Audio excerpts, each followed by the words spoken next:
Hello प्यारे बच्चों, this is Himanshu Sharma and you are watching me on exam square. आज का टॉपिक बहुत इंपॉर्टेंट है, chapter number 6 of class 12 application of derivative. ठीक है, बहुत इंपॉर्टेंट चैप्टर है, बोर्ड के लिए भी इंपॉर्टेंट है और अगर हम कंपटीशन एग्जाम्स की बात करें तो उसके लिए भी बहुत इंपॉर्टेंट है। आज की जो वीडियो है उसमें हम एप्लीकेशन ऑफ डेरिवेटिव का एक टॉपिक डिस्कस कर रहे हैं। जैसे नाम से ही पता लग रहा है, चैप्टर का नाम है एप्लीकेशन ऑफ डेरिवेटिव, मतलब डेरिवेटिव की हम एप्लीकेशंस सीखेंगे इस चैप्टर के अंदर। उन एप्लीकेशंस में से जो बहुत सारी एप्लीकेशन है डेरिवेटिव की, उसमें एक एप्लीकेशन है टेंजेंट एंड नॉर्मल। तो किसी कर्व के ऊपर कोई पॉइंट है और हमें उस पॉइंट पे टेंजेंट या नॉर्मल की इक्वेशन फाइंड आउट करनी है, तो वहाँ पे हम डेरिवेटिव का बहुत अच्छे से यूज़ कर सकते हैं। तो आज हम वही डिस्कस कर रहे हैं और बहुत इंपॉर्टेंट वीडियो है, बिल्कुल बेसिक चीज़ें जो आपको, अगर आप कोई कंपटीशन की प्रिपरेशन भी कर रहे हैं साथ साथ में, तो आप वहाँ पे भी आपको ये जो टॉपिक है जो आज हम डिस्कस करेंगे वो हेल्प करेगा। और क्वेश्चन इस पर्टिकुलर टॉपिक से, टेंजेंट एंड नॉर्मल से, आपको बहुत सारे जो कॉम्पिटिटिव एग्जाम्स है जैसे एनडीए हो गया, जेई और जो भी अदर एग्जाम्स है स्टेट लेवल के, वहाँ पे देखने को मिलते हैं। और एनसीईआरटी में या हम बोर्ड की बात करें तो उसके लिए भी बहुत इंपॉर्टेंट है। तो बहुत अच्छे से सीखना है हर एक पॉइंट को और वीडियो को बिल्कुल एंड तक देखना है। इसमें हम पहले थ्योरी डिस्कस करेंगे और टाइप्स ऑफ क्वेश्चन डिस्कस करेंगे, जिससे आपको ये आइडिया लगेगा कि किस टाइप के क्वेश्चंस बन सकते हैं और एक लैंग्वेज पढ़ के आप ये पता कर सकते हो कि हमें इस क्वेश्चन को इस तरीके से सॉल्व कर लेना है। तो मैथ्स है, मैथ्स रटने की चीज़ नहीं है, बिल्कुल समझने की चीज़ है। लेकिन कुछ चीज़ें हैं, कुछ प्रोसेसेस हैं, कुछ टाइप्स ऑफ क्वेश्चन है, वो तो हमें समझने पड़ेंगे, प्रोसेसेस को याद रखना पड़ेगा कि एक टाइप का अगर क्वेश्चन है तो आप उसको इस प्रोसेस से या किस प्रोसेस आप उसको सॉल्व कर सकते हो। तो चलो डिस्कस करते हैं। पहले हम स्टार्ट करते हैं कि जो बेसिक है कि टेंजेंट किसको बोला जाता है, टेंजेंट क्या है। तो अगर कोई कर्व है, ठीक, हमने मान लिया कि ये कोई कर्व है, पैराबोलिक हमें दिख रहा है और इसका कोई भी एक पॉइंट है, मान लिया है कि यहाँ पे कोई पॉइंट है और इस पॉइंट पे अगर हम एक लाइन इस तरीके से खींचे कि वो इसको टच करते हुए जाए इस पॉइंट पे, मैंने माना कि इस पॉइंट के कोऑर्डिनेट है x naught comma y naught, तो ये जो लाइन है ये टेंजेंट है। टेंजेंट क्या है? ऐसी लाइन जो कर्व को किसी एक पॉइंट पे टच करके जाए, एग्जैक्टली वन पॉइंट पे। तो वो हमारे लिए तो ड्रॉ करना पॉसिबल नहीं है कि हम उसको पेपर पे या बोर्ड पे मैं ड्रॉ कर दूं, क्योंकि एक से ज़्यादा पॉइंट पे आपको दिख भी रहा है कि टच हो रही है। बट होता क्या है कि एक ही पॉइंट पे, जब आइडियल कंडीशन से, तो एक ही पॉइंट पे वो टच करेगी। तो ये टेंजेंट है, ये पी इसको मैं यहाँ पे दे देता हूँ कि टी है। तो टी फॉर टेंजेंट है, हमें थोड़ा देखने से पता लग रहा है। अब नॉर्मल क्या है? तो नॉर्मल एक ऐसी लाइन है जो टेंजेंट के तो परपेंडिकुलर है, और कहाँ पे परपेंडिकुलर है? तो एग्जैक्टली उसी पॉइंट पे जहाँ पे टेंजेंट कर्व को टच करती है, मतलब पॉइंट पी पे। तो इंपॉर्टेंट क्या है कि जो पॉइंट पी है वो दोनों के लिए सेम है। ठीक है, पॉइंट पी एक ऐसा पॉइंट है जो टेंजेंट पे भी है और इस नॉर्मल पे भी है। तो एक ये इसमें इंपॉर्टेंट पॉइंट है जो बच्चों को समझना चाहिए कि जो हमें पॉइंट दिया गया, इसको हम नाम देते हैं, इस पॉइंट को point of contact, point of contact. तो ये वो पॉइंट है जहां पे टेंजेंट कर्व को कांटेक्ट कर रही है, राइट। तो ये कांटेक्ट पॉइंट है। तो कांटेक्ट पॉइंट पर या पॉइंट ऑफ कांटेक्ट पर ही अगर हम एक ऐसी लाइन ड्रॉ करें जो टेंजेंट के परपेंडिकुलर है, तो वही नॉर्मल है। तो हमें क्या करना है इस चैप्टर के अंदर? दो टाइप के मेजर हमें क्वेश्चन मिलने वाले हैं। एक कि हम टेंजेंट की इक्वेशन लिखें, दूसरा हम नॉर्मल की इक्वेशन लिखें। तो सबसे पहले हमें अपने दिमाग में बिठाने की जरूरत होती है कि टेंजेंट हो या नॉर्मल हो, दोनों ही लाइन से हैं। तो इनकी इक्वेशन आप बिल्कुल वैसे लिखोगे जैसे आपने क्लास 11th में कोऑर्डिनेट में सीखा होगा कि इक्वेशन ऑफ स्ट्रेट लाइन हम किस तरीके से लिख सकते हैं। तो जो बेसिक रिक्वायरमेंट है किसी भी स्ट्रेट लाइन की इक्वेशन को लिखने के लिए, वो है पॉइंट एंड स्लोप। तो सेम हमें यहाँ पे जरूरत है। तो अगर कोई भी लाइन है इसमें, चाहे वो टेंजेंट है चाहे वो नॉर्मल है, उसकी इक्वेशन होनी चाहिए, अगर पॉइंट है एक्स नोट वाई नोट, तो y minus y naught is equal to m x minus x naught, जहाँ पे एक्स नोट वाई नोट है पॉइंट्स, एक पॉइंट के कोऑर्डिनेट जहाँ से लाइन पास हो रही है। अब वो पॉइंट क्या है हमारे केस में? पॉइंट ऑफ कांटेक्ट है। ठीक है, दूसरा हमें किसकी ज़रूरत है? तो हमें ज़रूरत है स्लोप की।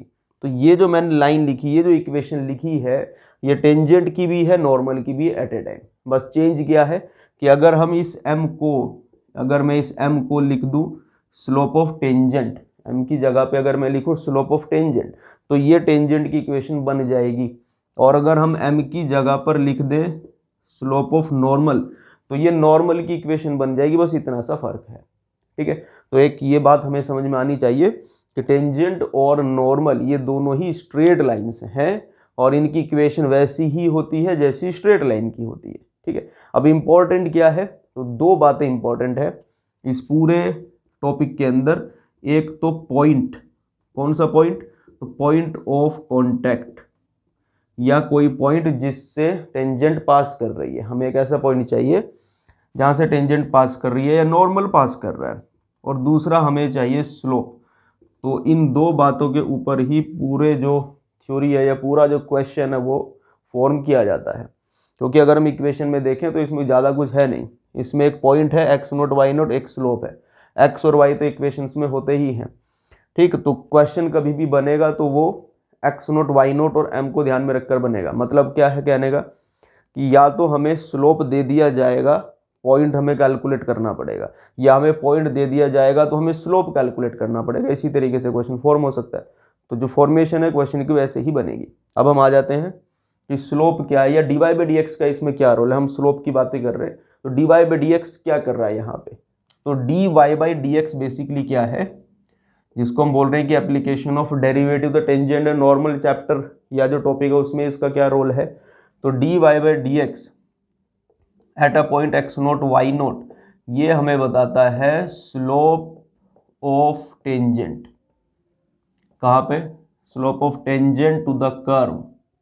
जो भी हमें कर्व दिया गया जिसका हमने डेरिवेटिव निकाला है, जिससे d y by d x निकाला है, to the curve at point कौन सा, एक्स नोट वाई नोट। ठीक है, तो क्या करना है, अगर हमें कर्व की इक्वेशन दी गई है और हम उसका डेरिवेटिव निकालें, कर्व से d y by d x निकालें और उसमें पॉइंट पुट कर दें, तो d y by d x किसी पॉइंट पे हमें बताता है उस पॉइंट पे टेंजेंट का स्लोप।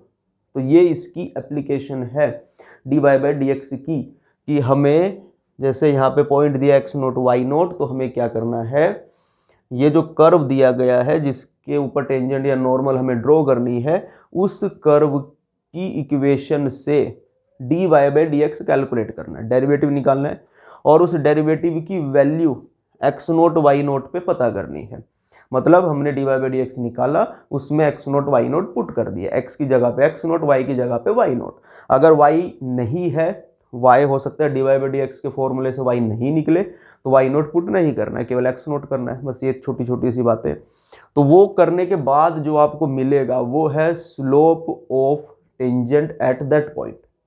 ठीक, अब स्लोप हमें पता चल गया, उसकी हमें रिक्वायरमेंट है इक्वेशन में। एक्स नोट वाई नोट अगर हमें क्वेश्चन में दिए गए हैं, स्लोप हमने एक्स नोट वाई नोट की हेल्प से, d y by d x की हेल्प से निकाल लिया, सबको यहाँ पे पुट किया, यही हमारी इक्वेशन ऑफ टेंजेंट है। अब टेंजेंट और नॉर्मल में आपस में क्या रिलेशन है, तो टेंजेंट और नॉर्मल एक दूसरे के परपेंडिकुलर है। मतलब क्या है कि हमें ये, आपको ये पहले पता होगा कि अगर दो लाइन जिनके बीच में एंगल 90 डिग्री है या जो एक दूसरे के परपेंडिकुलर हैं, उनके स्लोप का प्रोडक्ट -1 होता है। तो यहाँ पे क्या है, टेंजेंट और नॉर्मल एक दूसरे के परपेंडिकुलर है, तो टेंजेंट का स्लोप इनटू नॉर्मल का स्लोप होगा -1, राइट। तो स्लोप ऑफ नॉर्मल यहाँ से निकल कर आएगा -1 upon slope of tangent.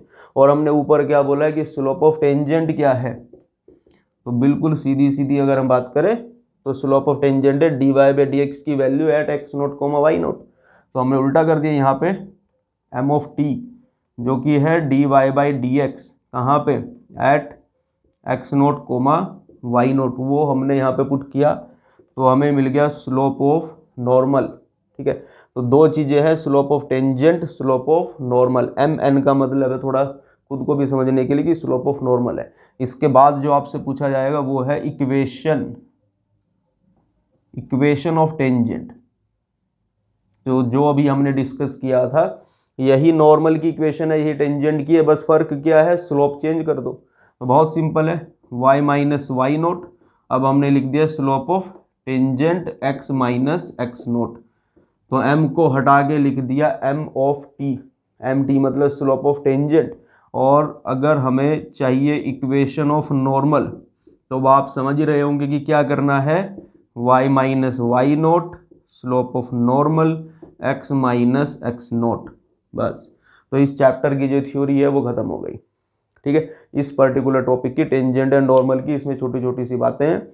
Slope चाहिए टेंजेंट का dy बाई डी एक्स कर देंगे, नॉर्मल का तो -1 स्लोप ऑफ टेंजेंट कर देंगे। फिर आता है कि इक्वेशन पूछेगा क्वेश्चंस में, हम अभी ट्राई भी करेंगे क्वेश्चंस को। इक्वेशन ऑफ टेंजेंट ये फॉर्मूला है, इक्वेशन ऑफ नॉर्मल का ये फॉर्मूला है। इन बातों को याद रखो। सारे जो क्वेश्चन है वो हम एक्सरसाइज में उठाने वाला हूँ। एनसीईआरटी आपको दिखेगी मेरे हाथ में, तो अब हम बारी बारी से जो भी क्वेश्चन हमें दिख रहे हैं वो हम सॉल्व करेंगे। आपका क्या काम है, आप फटाफट से एनसीईआरटी उठाओ, जो मैं क्वेश्चन इधर बोलूंगा आपको फटाफट उसको देखना, हम जल्दी से उनको सॉल्व करेंगे। ठीक है, बोर्ड रफ हो चुका है। अब 6.3 एक्सरसाइज देखो एनसीईआरटी है। ठीक है, ये है मेरे हाथ में एनसीईआरटी पार्ट 1 क्लास 12th का है, थोड़ी पुरानी है, मेरी पुश्तैनी किताब है ये। ठीक है, बहुत दिन से मेरा साथ दे रही है। चलो, इसमें जो क्वेश्चन नंबर 1 है 6.3 का, क्वेश्चन नंबर 1 पे आ जाते हैं। फटाफट से सारे क्वेश्चंस को हम यहाँ पे डील करने वाले हैं, तो आपको बहुत ध्यान से सारी बातों को सुनना है, बिल्कुल बेसिक है। पहले जो क्वेश्चन है इसमें स्लोप कैलकुलेट करने वाले हैं। स्लोप एक बार आपको समझ आ गया कैसे निकाल सकते हैं, उसके बाद बहुत ईजी वे में आप वैल्यूज पुट करोगे फॉर्मूले, तो आपको जो टेंजेंट या नॉर्मल की इक्वेशन है वो आपको मिल सकती है। ठीक है, तो पहला क्वेश्चन क्या बोल रहा है कि find the slope of tangent to the curve. तो स्लोप ऑफ टेंजेंट पता करना है, तो छोटा सा काम है, स्लोप कैलकुलेट करना है इसका। तो कर्व हमें दिया हुआ है 3x⁴ माइनस 4x। ठीक है, कहाँ पे पता करना है, x = 4 पे। तो ये क्वेश्चन है, बड़ा आसान सा है। तो टेंजेंट क्या है, टेंजेंट का स्लोप क्या है, तो m(t) मैं ऐसे लिख रहा हूँ इसको, ये होता है dy/dx। कहाँ पे, जो आपको पॉइंट दिया गया है तो वो हमें दिया गया है x = 4। तो जो कर्व की इक्वेशन है ये वाली, हमने क्या किया, इसको कर दिया differentiating with respect to x, x के रेस्पेक्ट में डिफ्रेंशिएट किया। ठीक है, डेरिवेटिव आप पढ़ चुके हैं तो आपको ये चीज़ें आसानी लगेंगी कि किस तरीके से डिफ्रेंशिएशन कर रहे हैं। तो dy/dx 3 कांस्टेंट है, ऐसे ही रहेगा, और x⁴ का डेरिवेटिव हो जाएगा 4x³ है ना। x⁴n वाला फॉर्मूला लगता है, ये आपको पता ही होगा कि d/dx। ठीक है बच्चों, तो d/dx ऑफ x⁴n होता है n(x⁴n-1). तो क्या करते हैं, पावर को नीचे लेकर आते हैं और पावर से एक माइनस करते हैं। तो 4 को नीचे लेकर आए, एक माइनस कर दिया तो 3 हो गया, -4x। अब देखो होता क्या है, अगर कांस्टेंट वेरिएबल के साथ में है बच जाएगा, कांस्टेंट अकेला फंस गया तो 0 उसकी वैल्यू होने वाली है डेरिवेटिव पे। ठीक है, इसको आपको ऐसे याद रखना है, कांस्टेंट वेरिएबल के साथ में बच गया। अब वेरिएबल का सोचते हैं, तो वेरिएबल है x का डेरिवेटिव 1 होता है, ये आ गया। तो हमारे पास आ रहा है 12x³ - 4। ठीक है, हमें क्या चाहिए, हमें dy/dx तो चाहिए, लेकिन कहाँ पे चाहिए, तो भाई जहाँ पे कैलकुलेट करोगे उस पर्टिकुलर पॉइंट पे टेंजेंट का स्लोप मिलेगा। आप पॉइंट दाएं बाएं करोगे तो फिर नई टेंजेंट का स्लोप आ जाएगा। ठीक है, एक ही कर्व पे आप बहुत सारी टेंजेंट ड्रॉ कर सकते हो। तो x = 4 हमने यहाँ पे पुट कर दिया, ये 12 आ गया, 4³ आ गया, -4 आ गया। ठीक है, मल्टीप्लाई डिवाइड करना आपको आता ही है, इसको सॉल्व करो, ये आंसर है। ठीक है, ये क्वेश्चन नंबर 1 है, बहुत आसान है। तो जो बेसिक चीज़ें उनको आपको पकड़ना है, तो कभी भी आपको क्वेश्चन में दिक्कत नहीं होने वाली है। चलो क्वेश्चन नंबर 3 पे आ जाते हैं। 2 बिल्कुल इसी के जैसा था। क्या बोल रहे हैं 3 में कि find the slope of tangent to the curve. एक कर्व है, कर्व की मैं इक्वेशन लिख देता हूँ, पूरा देखो क्वेश्चन लिखेंगे तो टाइम ज़्यादा जाएगा। ठीक है, वीडियो लंबी बनेगी, आपको थोड़ी दिक्कत होगी, राइट। तो देखो क्या बोल रहा है कि slope of tangent to the curve, एक कर्व है y = x³ - x+1, और कहाँ पे चाहिए, at the point whose x coordinate is 2। कहाँ पे चाहिए, पॉइंट जिसका x कोऑर्डिनेट, ऐसा पॉइंट जिसका x कोऑर्डिनेट जो है वो 2 है। ठीक है, तो देखो कोई भी पॉइंट है उसका कोऑर्डिनेट हम कैसे लिखते हैं, उसका कोऑर्डिनेट लिखा जाता है x, y। ऐसे ही होता है ना, पहले x कोऑर्डिनेट फिर y। मतलब क्या है, x कोऑर्डिनेट 2 है, तो हमें दिया क्या है क्वेश्चन में कि x = 2 है। सेम क्वेश्चन है, इसमें बोला था कि x = 4 पे कैलकुलेट करो, इसमें बोल रहा है x = 2 पे कैलकुलेट करो। तो छोटी छोटी सी बातें हैं, तो क्या करेंगे, dy/dx की जरूरत पड़ने वाली है। डिफ्रेंशिएट किया, dy/dx आया, एक्स क्यूब का डेरिवेटिव इट इज़ 3x² और x का हो गया 1, तो 3x² माइनस 1 आ गया। हमें कहाँ पे चाहिए dy/dx, हमें चाहिए एट x = 2, तो 3 2² माइनस 1 2² 4 × 3 12 माइनस 1 इज 11। तो ये क्या मिला हमें 11, ये है स्लोप ऑफ टेंजेंट। कहाँ पे? जहाँ पे x कोऑर्डिनेट 2 है। इसी से मिलता जुलता क्वेश्चन नंबर 4 है, उसमें क्या बोल रहा है कि एक कर्व दिया गया है, ठीक है, आप बिल्कुल मुझे 100% यकीन है कि आप कर पाओगे। तो y = है x³ माइनस 3x प्लस 2, ठीक है। हमें चाहिए find slope of tangent to the curve. ये कर्व है x³ माइनस 3x प्लस 2, आपके स्क्रीन पर आपको दिखाई दे रहा होगा, at point whose x coordinate is 3। तो अब क्या हो गया, x कोऑर्डिनेट 3 है, मतलब x इज 3। तो क्या करना है हमें, बिल्कुल सेम प्रोसेस से dy/dx कैलकुलेट करना है, x को 3 पुट करेंगे, it is slope of tangent, right. तो बहुत बेसिक चीज़ें हैं।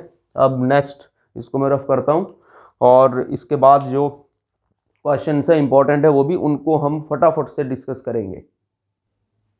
क्वेश्चन नंबर 5 आपको दिखाई दे रहा है स्क्रीन के ऊपर। तो देखो ये जो क्वेश्चन है थोड़ा सा अलग है। क्या किया इसने कि जो कर्व की इक्वेशन जो आपने पहले देखा कि एक्स वाई के टर्म्स में कुछ दिया रहता था, इसने क्या किया, इसमें जो एक्स और वाई है उनको पैरामीट्रिक फॉर्म में लिखा। तो यहाँ पे जो थीटा है वो एक पैरामीटर है, तो हमें पैरामीट्रिक फॉर्म में कर्व की इक्वेशन दी गई है। अब इसको कैसे करना है, तो बहुत आसान है। देखो क्या करेंगे, हम थीटा के रेस्पेक्ट में डिफ्रेंशिएट करेंगे। क्या करना है, एक्स और वाई दोनों को थीटा के रेस्पेक्ट में डिफ्रेंशिएट करते हैं। तो हम सबसे पहले कैलकुलेट कर रहे हैं एक्स का, तो dx/d θ। हमने क्या किया, x को थीटा के रेस्पेक्ट में डिफ्रेंशिएट किया, तो dx/d θ आ गया। अब ये कैसे करना है, देखो थीटा के रेस्पेक्ट में है तो ए कांस्टेंट है, इसको नहीं छेड़ सकते आप, ये तो रहेगा ही रहेगा, ठीक है। ये मुखिया जी हैं घर के, इनको नहीं आप छेड़ सकते, ये रहेंगे ही रहेंगे। बाकी जो उनके साथ आप कुछ भी कर सकते हो। तो देखो cos³ θ, अब इसका डेरिवेटिव कैसे करें, तो जो 5th चैप्टर है, अगर आपने ठीक ठाक ढंग से उसको देखा है सीखा है तो आप बहुत आसानी से कर सकते हो। चेन रूल हम यहाँ पे लगाने वाले हैं। कैसे करना है, तो देखो ये है cos θ का क्यूब। मुझे ये दिखाई दे रहा है बिल्कुल ऐसा जैसे x³ होता है। क्या होता है, जैसे x³। तो आपको पता है x³ का डेरिवेटिव है 3x², है ना। x³ का होता है 3x²। तो हम क्या करते हैं चेन रूल में, जो अगर बिल्कुल बेसिक तरीके से सीखे, तो चेन रूल के लिए हम जो फंक्शन है पहले उसको समझते हैं कि उसमें क्या हो रहा है।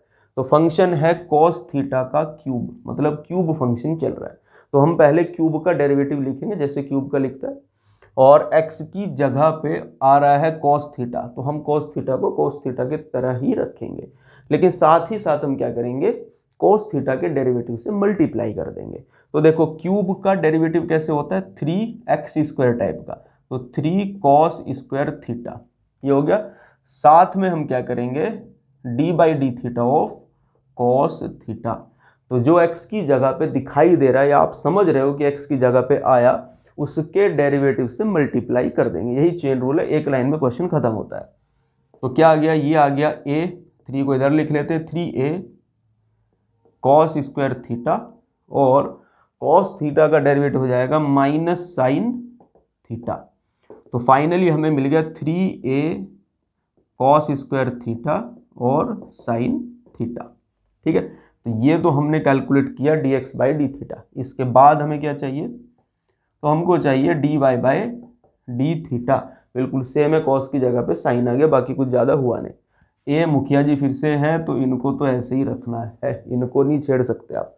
तो ए ऐसे ही रहने वाला है sin³ θ। तो sin³ का, तो पहले क्यूब का करो, क्यूब का 3x² टाइप का होता है, तो 3 sin² θ इंटू, देखो x की जगह पे जो आ रहा है आपको वही समझना है, ठीक है। लेकिन साथ में क्या करना है, जिसने x की जगह घेरी है, जो x की जगह पे आ गया है, उसके डेरिवेटिव से तो मल्टीप्लाई करना पड़ेगा। तो d/dθ ऑफ sin θ कर दिया, तो 3a sin² θ और sin θ का डेरिवेटिव आ गया cos θ। तो फाइनली हमारे पास ऐसा कुछ है। अब क्यों किया हमने ये, क्योंकि प्रीवियस चैप्टर में हम ये पढ़ चुके हैं कि अगर पैरामेट्रिक फॉर्म में दिया जाता है तो उससे dy/dx कैसे निकाला जाता है। उसका फॉर्मूला है d y by d theta और d x by d theta, इन दोनों का डिवीजन।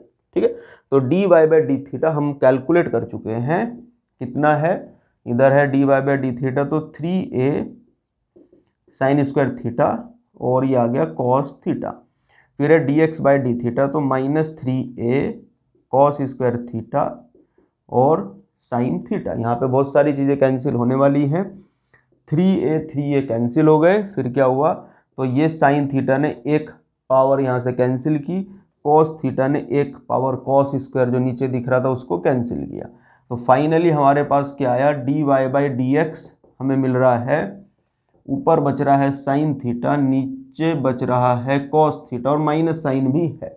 ठीक है, तो साइन बाई कॉस होता है टेन, तो माइनस रहेगा ही, -10 थीटा, ये आ गया d y by d x, ये आ गया -10 थीटा। अब हमें कहाँ पे चाहिए, उसके लिए उसने बताया है कि भाई ऐसे पॉइंट पे जहाँ थीटा π/4 है, पैरामीटर की बात चल रही है, तो पैरामीटर जहाँ पे π/4 है, तो हमें चाहिए d y by d x कहाँ पे, जहाँ पे थीटा है π/4, तो ये आ गया -10 π/4, 10 π/4 मीन्स 45 डिग्री, तो 10 45 डिग्री पे 1 हो जाता है, 1 आ गया। तो ये जो -1 हमने कैलकुलेट किया, यही क्या है, यही है स्लोप ऑफ टेंजेंट, कहाँ पे, जहाँ पे थीटा π/4 है। ठीक है, बहुत आसानी से आप इसको कर सकते हो। अब देखो यही क्वेश्चन आगे भी आपको देखने को मिलेगा एक्सरसाइज में, उसमें क्या होगा कि इतनी चीजें तो हमें करनी ही पड़ेंगी, लेकिन वहां पे स्लोप नहीं पूछेगा, वो पूछेगा आपसे equation of tangent and normal. तो अब इक्वेशन के लिए हमें पॉइंट की जरूरत पड़ती है। ठीक है भाई, अब पॉइंट क्या है, तो पॉइंट होता है x, y। अब x तो हमें दिया हुआ है a cos क्यूब थीटा, लेकिन हमें साथ में थीटा भी बताया है, तो x के लिए हम क्या करेंगे, तो आप थीटा की जो वैल्यू है x और y में पुट कर दो, तो x हो जाएगा a cos क्यूब थीटा है π/4, इसको सॉल्व कर लेंगे, ये x कोऑर्डिनेट और y कोऑर्डिनेट के लिए इसमें पुट कर देंगे थीटा को π/4। ठीक है, तो ये थीटा π/4 हो गया, तो यहाँ से आपको x y तो x, y कोऑर्डिनेट मिल गया, स्लोप आप निकाल ही चुके हो, तो इसके बाद हम क्या करते हैं, इक्वेशन ऑफ नॉर्मल या टेंजेंट के लिए, तो y minus y1 is equal to mx minus x1 या x0 y0, जो भी आपको समझ आता है। ठीक है, चलो इसके बाद नेक्स्ट क्वेश्चन पे आएंगे। हमें दिया गया है, कर्व की इक्वेशन दी गई है, तो टेंजेंट और नॉर्मल अगर आपको पता करना है, तो सबसे पहले हम क्या करें कि इसका डेरिवेटिव कैलकुलेट करें, क्योंकि डेरिवेटिव है, डेरिवेटिव हमें बताता है स्लोप ऑफ टेंजेंट, फिर हम स्लोप ऑफ नॉर्मल उसी की हेल्प से निकालते हैं। तो हमने क्या किया, सबसे पहले इसका डेरिवेटिव किया, तो हम बोथ साइड डिफरेंशिएशन कर रहे हैं। ठीक है, तो d y by d x हमने लेफ्ट में y का डेरिवेटिव किया, d y by d x आ गया, राइट में चले तो x की पावर 4, इसका हो जाएगा 4x क्यूब -6 इंटू, देखो x क्यूब का डेरिवेटिव आ जाएगा 3x square plus 13 into x square का 2x हो जाएगा, ऐसे लिख लेते हैं, -10 x का 1 हो जाएगा, और 5 कांस्टेंट है, कांस्टेंट अकेला फंसे तो उसका डेरिवेटिव 0 है, कांस्टेंट अगर वेरिएबल के साथ में है तो उसकी जान बचेगी, अकेला फंस गया तो उसका डेरिवेटिव आपको 0 करना है। ठीक है, उसकी सारी पावर सीज कर दो, उसको 0 कर दो, तो कितना आ गया ये 4x cube -18x square plus 26x -10। अब हम क्या करें, हमें अगर चाहिए स्लोप ऑफ टेंजेंट, ठीक, तो उसके लिए हमें कैलकुलेट करना है d y by d x की वैल्यू एट पॉइंट 1,3। तो देखो यहाँ पे दो चीज़ें हमें दी गई हैं पॉइंट में, x coordinate y coordinate, but जब हमने देखा डेरिवेटिव को उसमें केवल एक्स है, तो क्या करना है, इसमें परेशान होने वाली कोई बात नहीं है भाई, वाई नहीं है तो इसमें आपकी गलती नहीं है ना, क्वेश्चन ही वैसे दिया है कि डेरिवेटिव अगर आएगा तो उसमें केवल एक्स ही आएगा, तो आपको एक्स कोऑर्डिनेट ही पुट करना है, इसमें घबराने वाली या परेशान होने वाली कोई बात नहीं है।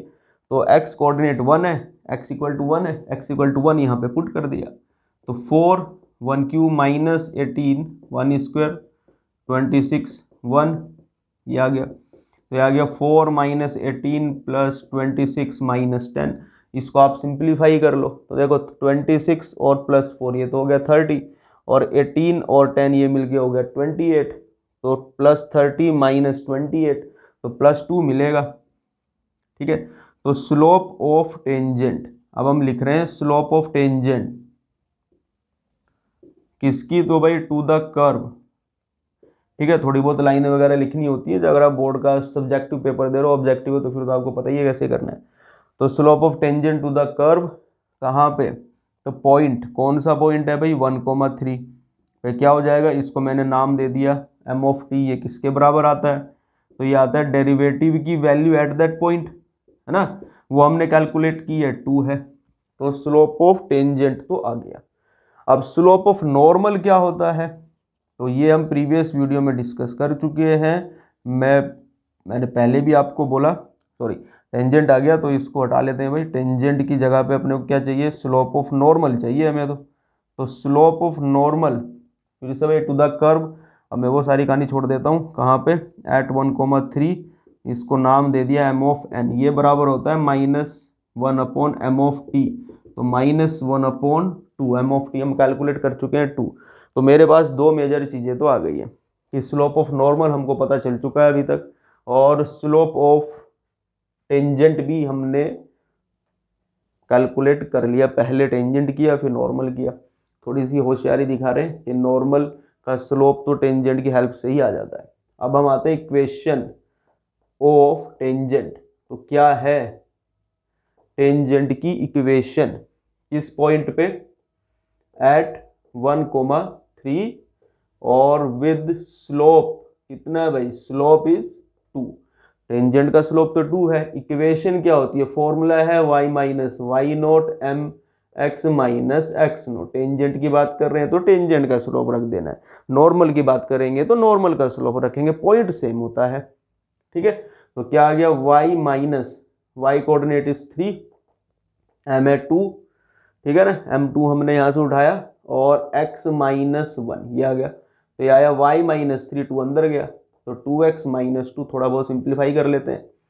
ठीक, क्या किया हमने, तो देखो y minus 3 minus 2x plus 2 सबको इधर ले आते हैं, तो ये आ गया y minus 2x minus 1 is equal to 0, है ना। इच्छा कर रही है x को पहले लिखने की तो पहले लिख लो भाई, उससे कोई फर्क नहीं पड़ता है, होता है ना। अब इक्वेशन ऑफ नॉर्मल, तो अब हमें चाहिए इक्वेशन ऑफ नॉर्मल कहाँ पे, तो फिर उसी पॉइंट पे चाहिए, है ना, क्वेश्चन में बोला है ना भाई। ठीक, अब स्लोप क्या है, इसका जो स्लोप है नॉर्मल का वो हमने कैलकुलेट किया है -1/2, है ना। Slope of normal is -1/2। तो बस थोड़ा सा जो चेंज होगा इक्वेशन में वो यहाँ पे होता है, स्लोप ऑफ टेंजेंट को हटा के हमें लिखना होता है स्लोप ऑफ नॉर्मल, बाकी सब कुछ वैसे ही है। ठीक है भाई, स्लोप ऑफ नॉर्मल लगा दिया, x -1 आ गया, फिर से वैसा ही है। इसको भी आप सिंप्लीफाई कर ही सकते हो, तो सिंप्लीफाई करने के बाद जो दिख रहा है वो आपका आंसर है। तो ये एक टाइप का क्वेश्चन है जिसमें हमसे पॉइंट हमें दिया गया होता है और हम उसकी हेल्प से स्लोप निकाल के इक्वेशन टेंजेंट नॉर्मल निकालते हैं। ठीक है बच्चों, तो आगे बढ़ते हैं। देखो क्वेश्चन नंबर 14 का ही 5th पार्ट है। अब ये पैरामीट्रिक फॉर्म पे आ गया। ठीक है, x equal to cos t, y equal to sine t, at t equal to π/4। तो घबराने वाला कुछ नहीं है, ठीक है, बहुत आसानी से करेंगे। देखो x equal to cos t है तो हम क्या कर रहे हैं, डिफ्रेंशिएट कर रहे हैं, differentiating x and y with respect to t। तो हम दोनों को t के रेस्पेक्ट में डिफ्रेंशिएट कर रहे हैं। तो हमने लिखा भाई dx/dt, राइट। कॉस का डेरिवेटिव क्या आता है, माइनस साइन, तो dx/dt आ गया माइनस साइन टी। ठीक है, फिर हमने y को डिफ्रेंशिएट कर दिया t के रेस्पेक्ट में, तो y है साइन t, तो इसका डेरिवेटिव क्या आएगा, तो dy/dt ये आ गया cos ऑफ t। ठीक है, यहाँ तक बात ठीक है। इसके बाद dy/dx, तो ये क्या है, तो ये होता है dy/dt और डिवाइडेड बाय dx/dt। ठीक है, दोनों की वैल्यू रख दी हमने। dy/dt हमने कैलकुलेट किया था भाई cos ऑफ t, और ये आया था माइनस साइन, तो माइनस देखो cos by sine, cos t upon sine t, ये बनेगा cot t, ये आ गया dy/dx। अब हम क्या कर रहे हैं, इस dy/dx की वैल्यू पता करेंगे t इक्वल टू π/4 पे। तो t की वैल्यू π/4 हमने पुट कर दी, तो माइनस कोट π/4। ठीक है भाई, तो देखो कोट 45 डिग्री इट इज 1, तो ये आ गया -1। तो ये जो t पे हमने किया dy/dx की वैल्यू, ये बेसिकली हमें क्या बता रहा है, तो ये है स्लोप ऑफ टेंजेंट। ठीक है भाई बच्चों, ये आ गया स्लोप ऑफ टेंजेंट। ठीक है, तो इसको हमने नाम दे दिया m(t), तो इट इज -1। अब टेंजेंट और नॉर्मल के स्लोप में कोई रिलेशन है, तो स्लोप ऑफ नॉर्मल, ठीक है, ये आता है m(n), it is -1 upon slope of tangent. तो -1 अपॉन -1, माइनस माइनस कैंसिल, तो 1 आ गया। तो हमें दो बातें यहाँ तक पता चल चुकी है, slope of tangent, slope of normal. ठीक, तो अगर हमें इक्वेशन चाहिए होती है तो हमारी रिक्वायरमेंट है y minus y naught is equal to m(t) या नॉर्मल का slope x minus x naught. मतलब एक तो ये x नॉट y नॉट चाहिए भाई, है ना, पॉइंट के कोऑर्डिनेट कहाँ पे टेंजेंट खींच रहे हो। इसमें क्या बोला, इसने तो t लिखा है, t इक्वल टू π/4 पे निकालो। तो इसका क्या मतलब है, तो देखो इसको हम कैसे यूज कर रहे हैं। तो हमें चाहिए x और y, x coordinate y coordinate. तो एट t इक्वल टू π/4, तो जो x है वो क्या है, it is cos of t। तो इसमें वैल्यू पुट की हमने, ये आ गया cos π/4। तो cos π/4 कितना, 1/√2। ठीक है, अब y निकालिए, तो y है sin t, तो sin t, t की वैल्यू रख दी π/4, तो ये बन गया 1/√2। तो जो पॉइंट है, ठीक है, जहां पे आपको चाहिए टेंजेंट या नॉर्मल, वो बनेगा 1/√2, 1/√2। तो आपकी दोनों प्रॉब्लम सॉल्व हो गई, आपके पास स्लोप है टेंजेंट का भी, नॉर्मल का भी, पॉइंट भी पता लग गया। तो इक्वेशन अब लिख देते हैं, इक्वेशन ऑफ टेंजेंट। तो इक्वेशन ऑफ टेंजेंट क्या आएगी, तो y माइनस कहाँ पे, तो पॉइंट भी लिख देते हैं 1/√2, 1/√2। तो y माइनस 1/√2, है ना, और स्लोप ऑफ टेंजेंट, तो स्लोप ऑफ टेंजेंट दिख रहा है आपको -1 है, -1। ठीक है भाई, x -1 अपॉन √2। इसको थोड़ा बहुत सिंप्लीफाई कर लो अपने हिसाब से, ठीक है ना, अपनी जो स्ट्रेंथ है उसके हिसाब से जहाँ तक ले जा सकते हो ले जाओ, सिंप्लीफाई करो। इसके बाद आते हैं इक्वेशन ऑफ नॉर्मल। तो कहाँ पे चाहिए नॉर्मल, 1/√2, 1/√2 पे ही। तो बस चेंज थोड़ा सा ही होता है, स्लोप चेंज हो जाता है, बाकी तो वैसे ही है, नॉर्मल और टेंजेंट में ज़्यादा फर्क नहीं है। तो स्लोप आ गया 1 और x माइनस एक्स कोऑर्डिनेट। फिर से इसको सिंप्लीफाई कर लो, ठीक है, तो जो भी आंसर दिख जाए वही आपका आंसर होगा। इसको आप एनसीईआरटी में जो आंसर दिया गया उससे मैच करा लें। ठीक है, तो बहुत बेसिक चीज़ें हैं, इंपॉर्टेंट है कि पैरामीटर में कुछ मिल जाए आपको। इससे दो बातें एग्जामिनर की टारगेट हो जाती हैं, एक कि आपको डेरिवेटिव की कितनी समझ है, डेरिवेटिव पैरामीट्रिक फॉर्म में आपको कैलकुलेट करना आता है कि नहीं आता है, दूसरा कि टेंजेंट नॉर्मल की आपको नॉलेज है कि नहीं है। तो वो दोनों चीज़ें एक ही इससे आपकी जज कर लेता है, तो इसलिए इंपॉर्टेंट बन जाता है क्वेश्चन। तो देखो क्वेश्चन नंबर 21 है, ऊपर देखो मैंने क्या लिखा, इंपॉर्टेंट है। ऐसे तो इस वीडियो में या इससे पहले जो भी मैंने डिस्कस किया ऐसे प्रीवियस वीडियो में, मैंने यही कोशिश की है कि आपको जो बेसिक जो है ना टॉपिक का, आपको वो चीज़ समझ में आए, कि आप चीज़ों को समझने लगो, क्वेश्चन की लैंग्वेज क्या कहना चाहता है, टॉपिक है तो वो एक्चुअल में क्या है, किस तरीके से आप उसको समझ सकते हो। तो जो बेसिक है अगर आपको वो पकड़ में आ गया, फिर क्वेश्चन आप छोड़ोगे, आप बड़े इंटेलिजेंट बच्चे हो तो क्वेश्चन नहीं आप छोड़ने वाले हो। लेकिन होता क्या है कि हम बेसिक्स को नहीं समझ पाते हैं, तो जब तक आप क्वेश्चन को पढ़ के फील नहीं करोगे ना, आप क्वेश्चन नहीं सॉल्व कर पाओगे, आपको मज़ा नहीं आएगा, पढ़ने में भी मज़ा नहीं आएगा। तो इसलिए बेसिक पे ध्यान हमें ज़्यादा लगाना है। तो मैंने वही क्वेश्चंस लेने की कोशिश की है कि जिससे आपको जो बेसिक से हैं, जो टाइप ऑफ क्वेश्चन से हैं, जो स्टैंडर्ड प्रोसेसेस हैं, वो आपको समझ में आए। तो देखो क्वेश्चन नंबर 21 है, क्या बोल रहा है कि find equation of normal, normals बोला इसने। तो ये भी देखो छोटी छोटी चीज़ें, क्या बोल रहा है, नॉर्मल्स लिखा है, इसका क्या मतलब है, मतलब एक से ज़्यादा आपके आंसर आ सकते हैं, पॉसिबिलिटी है कि आपके जो नॉर्मल है वो एक से ज़्यादा आए। तो हम देखते हैं आते हैं कि नहीं आते, तो आ सकते हैं, ये कहना चाह रहा है कि एक से ज़्यादा भी आए तो घबराना नहीं तुम लोग, ठीक है। टू द कर्व की इक्वेशन है which are parallel to the line. तो कौन है लाइन के पैरेलल, इस लाइन के पैरेलल कौन है, उसने बोला equation of normal to the curve which are, तो कौन, normal parallel to the line. तो जो नॉर्मल है वो पैरेलल है इस लाइन के, ये इंपॉर्टेंट है। अब देखो जो बेसिक है इसके बैकग्राउंड स्टोरी क्या है, पहले उसको समझ लेते हैं। बैकग्राउंड स्टोरी ये है कि अगर कोई भी दो लाइन पैरेलल है कोई भी दो लाइन अगर पैरेलल हैं उनके स्लोप्स बराबर होते हैं। एक का स्लोप m1 है, दूसरे का m2 है, तो अगर पैरेलल है तो m1 बराबर m2 होगा। ठीक है, एक तो हमें ये बात समझनी है। दूसरा क्या है, नॉर्मल का स्लोप हम कैसे निकालते हैं, तो आता -1/, slope of tangent, and tangent का स्लोप हमने अभी देखा dy/dx से हम निकाल लेते हैं। तो हमें क्या करना है, नॉर्मल का स्लोप लेना है क्वेश्चन के हिसाब से कि स्लोप ऑफ नॉर्मल जो है वो बराबर होना चाहिए स्लोप ऑफ दिस लाइन, क्योंकि normal is parallel to the line. Normal इधर लिखा है पैरेलल टू द लाइन, क्या है पैरेलल के लिए, स्लोप बराबर होने चाहिए। तो नॉर्मल का स्लोप बराबर होना चाहिए इस लाइन के। तो ये आपको क्वेश्चन के अंदर दिया गया है। क्यों दिया गया है, ये दिया गया है जिससे कि आप पॉइंट कैलकुलेट करो जहां पे normal to the curve draw किया गया है। तो पॉइंट एंड स्लोप रिक्वायरमेंट है, इसलिए मैंने ये क्वेश्चन पिक किया। इंपॉर्टेंट भी है, और एक इंपॉर्टेंट बात जो इसके थ्रू हमें सीखनी है, दो टाइप के मेजर क्वेश्चन बनते हैं। एक जिसमें आपको पॉइंट दिया गया होता है, आप उसकी हेल्प से स्लोप निकालते हो, जो हमने पिछले क्वेश्चन जो दो क्वेश्चन किए उसमें सीखा। ठीक है, dy/dx निकाला, पॉइंट को पुट कर दिया। सेकेंड टाइप का जो क्वेश्चन बनता है जिसमें आपको स्लोप दिया जाता है डायरेक्टली या इनडायरेक्टली। जैसे यहाँ इनडायरेक्टली दिया है, ऐसे बताया नहीं कि भाई नॉर्मल का स्लोप 2 है या 3 है, उसने बोला कि नॉर्मल इस लाइन के पैरेलल है, आप लाइन का स्लोप निकालो, आपको नॉर्मल का मिलेगा।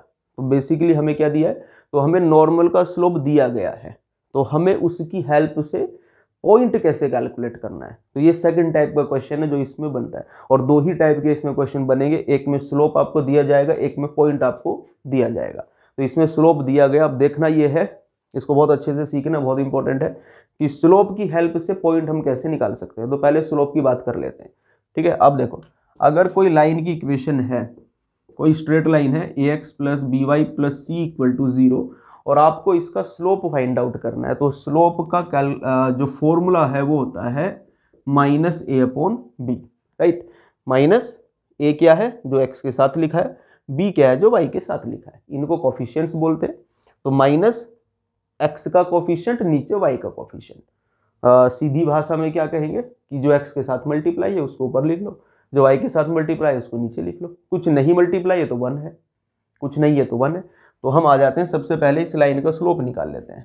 तो स्लोप ऑफ दी लाइन, कौन सी लाइन, ये वाली भाई। तो x + 14y + 4 = 0। मान लिया कि ये m है, तो कितना माइनस, उधर देखें a/b, a क्या है, सीधी भाषा में जो x के साथ मल्टीप्लाई है। x के साथ देखा कुछ भी नहीं दिख रहा है, तो कुछ नहीं दिख रहा है तो 1 है। टेंशन नहीं लेनी, घबराने से कुछ नहीं होता, चीज़ों को सीखना होता है। कुछ नहीं दिख रहा है तो 1 है। अब नीचे क्या, y के साथ जो मल्टीप्लाई है, कुछ नहीं दिख रहा है, दिख रहा है यहाँ पे, तो 14 है, तो 14 आ गया। तो ये किसका है, ये है स्लोप ऑफ द लाइन। ठीक है, अब स्लोप ऑफ लाइन m किसके बराबर है, स्लोप ऑफ नॉर्मल। अब बात आती है कि नॉर्मल का स्लोप कैसे निकालना है, उसका तरीका है कि dy/dx पे आ जाओ। तो अब हम आते हैं कर्व। कर्व क्या है, तो y = x³ + 2x + 6। ठीक है, इसका डेरिवेटिव निकाला। क्यों निकाल रहे हैं डेरिवेटिव, डेरिवेटिव देता है स्लोप ऑफ टेंजेंट। ठीक है, तो हर एक काम करने का कुछ मतलब होता है, ऐसे ही नहीं फालतू में नहीं कुछ भी चल रहा है भाई। ठीक है, तो dy/dx आ गया। तो किसी पॉइंट पे, इस पॉइंट पे, तो ये जनरल है, x, y point general point चल ही रहा होता है। तो ये आ गया 3x² + 2, ये है स्लोप ऑफ टेंजेंट। कितना है स्लोप ऑफ टेंजेंट, इसको हम m(t) बोलते हैं, पहले से बोलते आ रहे हैं। तो ये आ गया 3x² + 2। तो इसकी हेल्प से हम निकाल सकते हैं स्लोप ऑफ नॉर्मल। तो slope of normal it is m(n). क्या आएगा स्लोप ऑफ नॉर्मल, तो यह आता है -1/, स्लोप ऑफ टेंजेंट, तो -1/3x² + 2। तो यहाँ तक की कहानी हमें थोड़ी थोड़ी समझ आ रही है। mn आ गया, m हमारे पास पहले से। अब क्वेश्चन के हिसाब से क्या है कि नॉर्मल जो है इस लाइन के पैरेलल है, तो हम क्या लगा देंगे कि भाई जो mn है ये तो m के बराबर है, तो हमने इनको इक्वेट कर लिया। तो -1/3x² + 2 it is equal to -1/14। ठीक है, m ये है, माइनस माइनस कैंसिल हो गए। ठीक, यहाँ तक इस माइनस से माइनस कैंसिल हो गया। तो अब हमारे पास क्या है, 1/3 x square plus 2 is equal to 1/14। क्या किया, रेसिप्रोकल लगा दिए दोनों साइड, तो 3x square plus 2 is equal to 14 and 3x square is 2 उधर गया तो 14 माइनस 2 इज 12, एक्स स्क्वायर आ गया 4, 3 से ये 4 टाइम जाएगा तो x इक्वल टू आ गया प्लस माइनस 2। तो होशियार है क्वेश्चन लिखने वाला, पहले ही बोल दिया नॉर्मल्स, तो x की दो वैल्यूज आ गई प्लस माइनस 2, राइट। अब हमें क्या चाहिए, तो हमें चाहिए y कोऑर्डिनेट। अब देखो ये जो x आया ना, ये बेसिकली क्या है, उस पॉइंट की जिसकी हमें तलाश चल रही है बहुत दिन से, उसका x कोऑर्डिनेट है। अब इसकी हेल्प से हम क्या निकाल लेंगे, तो y कोऑर्डिनेट निकाल लेंगे। तो x equal two plus minus 2 है, तो y कितना आता है भाई, तो y है, कहाँ गया, x cube plus 2x plus 6, right. तो y है x cube plus 2x plus 6, तो हमने कैलकुलेट किया एट x इक्वल टू 2, तो 2 पुट कर दिया, y कितना आएगा 2 क्यूब प्लस 2 इंटू 2 प्लस 6, तो ये आ गया 8 प्लस 4 प्लस 6, तो कितना आया 6 प्लस 4 10 प्लस 8 इज 18। तो पॉइंट जो हमें दिख रहा है, पॉइंट बना 2,18। यहाँ तक की कहानी बिल्कुल ठीक चल रही है, लगता नहीं कि आपको कोई दिक्कत होगी। चलो फिर हम क्या करेंगे भाई, इसी को कैलकुलेट कर लो एट x इक्वल टू -2, ठीक है ना। और अगर कोई दिक्कत आई भी है तो आप कमेंट सेक्शन में कमेंट ड्रॉप करें, और अगर अच्छा लगा है तो उसके लिए भी थोड़ी सी तारीफ कर दें तो अच्छा लगेगा। -8 -4 प्लस 6, तो ये कितना आ गया, -8 -4 इज -12 प्लस 6 इज -6, ठीक है भाई। तो हमारे पास दूसरा जो पॉइंट निकल के आ रहा है वो है -2, -6, ठीक है। तो 2 पॉइंट आ गए, इसका मतलब ये हो गया कि ये जितनी भी कहानी यहाँ पर लिखी हुई थी, इसको ऐसे 2 पॉइंट है जो सेटिस्फाई करते हैं। मतलब इस कर्व के ऊपर ऐसे 2 पॉइंट आपको दिखेंगे, जहाँ पे आप नॉर्मल ड्रॉ करोगे तो वो इस लाइन के पैरेलल चले जाएंगे। ऐसा पॉसिबल है, कोई दिक्कत नहीं है, ठीक। अब इसके बाद हमें क्या चाहिए, तो हमें चाहिए इक्वेशन ऑफ नॉर्मल। तो देखो नॉर्मल का स्लोप तो हमें पता है, ठीक है भाई, m of n is equal to m हमने कैलकुलेट किया -1/14, ठीक है, थोड़ा ज़्यादा, ठीक। तो इक्वेशन ऑफ नॉर्मल पे आ जाते हैं। अब देखो इक्वेशन ऑफ नॉर्मल, ठीक है, स्लोप ऑफ नॉर्मल कितना है, तो वो तो है -1/14। अब इक्वेशन ऑफ नॉर्मल कहाँ पे, एट कौन से पॉइंट पे, तो पहले वाले पॉइंट पे निकाल लेते हैं। 2 पॉइंट आए 2,18, तो क्या आएगा y -18 और स्लोप ऑफ नॉर्मल है -1/14, तो x -2।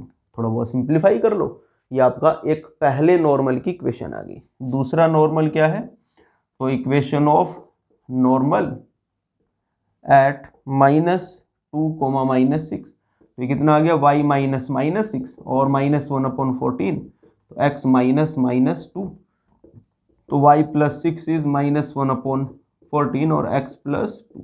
इसको भी थोड़ा बहुत आप सिंप्लीफाई करें तो आपको दोनों जो नॉर्मल्स पॉसिबल हैं उनकी इक्वेशन आपको मिलेगी, ठीक है। तो ये एक तरीका है, एक प्रोसेस है जिसमें अगर आपको स्लोप दिया गया है, आप उसकी हेल्प से पॉइंट कैसे फाइंड आउट कर सकते हो। तो इस प्रोसेस को सीखना है कि स्लोप हम कैलकुलेट कर सकते हैं 3x² + 2, जैसे यहाँ पे किया डेरिवेटिव निकाल के, तो डेरिवेटिव जो स्लोप आपको दिया गया है क्वेश्चन में उससे इक्वेट करा दो, तो वहाँ से आपको एक इक्वेशन नजर आएगी जो x में बनेगी, वहाँ से x निकलेगा। उस x की वैल्यू को अगर आप जो कर्व की इक्वेशन है उसमें पुट कर देते हैं तो आपको y भी मिलेगा। तो बेसिकली आपको क्या मिल गया, x और y कोऑर्डिनेट दोनों मिल जाते हैं और पॉइंट आपको मिल गया, स्लोप क्वेश्चन में दिया गया, तो आप बहुत ईजी वे में टेंजेंट है या नॉर्मल है उसकी इक्वेशन आप कैलकुलेट कर सकते हैं।